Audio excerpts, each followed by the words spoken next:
You won't believe what happened on that summer night in June 2023. A night that should have been filled with joy, celebration, and carefree laughter. Instead, it turned into a nightmare. A young girl, full of life and dreams, was found dead in a vacation home in Myrtle Beach. And the person responsible? Someone she once trusted. Someone who claimed to love her. Natalie Martin was just 18. She had just graduated from Philo High School in Ohio. Like most teenagers her age, she was excited about stepping into adulthood. She and her friends had planned a trip to Myrtle Beach, South Carolina, a final hurrah before heading off to college, a week of fun in the sun. But among the group was someone she had tried to leave behind, Blake Linkus, her ex-boyfriend. Now let me tell you about Blake. To an outsider, he seemed like just another young man, nothing out of the ordinary.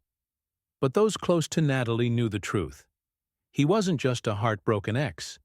He was controlling, possessive, jealous, and that jealousy was about to turn deadly. On the evening of June 7th, the group was in their vacation home on Maison Drive. No one knew that in just a few hours their world would shatter.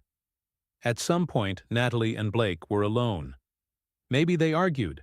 Maybe Natalie made it clear that she had moved on. Maybe Blake couldn't take it anymore. What we do know is that when the police arrived at the scene, Natalie was gone, strangled, murdered. The police took one look at the situation and knew something was horribly wrong. There were no signs of a break-in, no forced entry. The killer wasn't some stranger lurking in the shadows.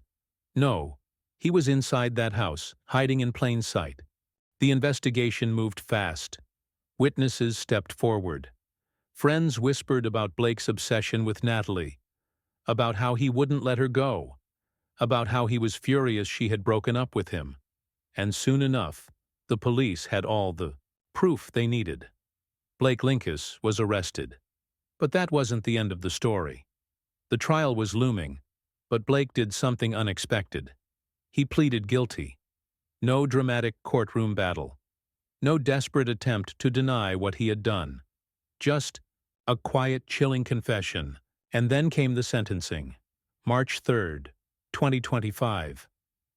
The courtroom was silent as Natalie's family sat, waiting, hoping for justice. And finally the judge spoke. 45 years in prison. No parole, no second chances. Natalie's father was furious. It wasn't enough. Nothing would ever be enough.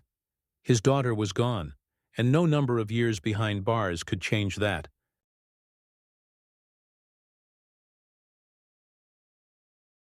Outside the courtroom, the world kept moving.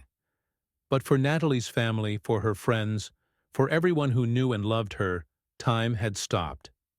A young life, filled with potential, was stolen away in an act of selfish rage.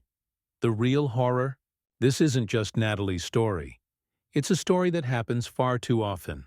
A story of obsession disguised as love, of control disguised as care, and of how sometimes the most dangerous monsters aren't hiding in the dark. They're standing right beside you, smiling, pretending to be the person you once loved. Natalie Martin should have been planning her future. Instead, her family is left with nothing but memories. And a warning to everyone else. Recognize the signs. Because sometimes, walking away isn't enough. Sometimes, the person you're trying to escape refuses to let you go.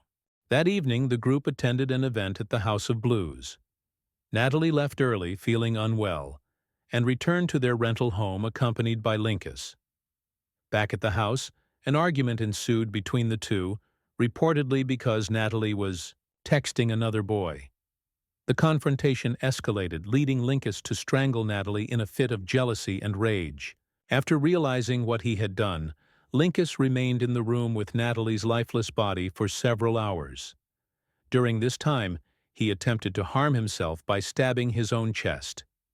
The following morning, around 9 a.m., Linkus emerged from the room, injured. Alarmed, their friends inquired about Natalie's whereabouts. Upon discovering her unresponsive, They immediately called 911. Emergency responders arrived and confirmed Natalie's death.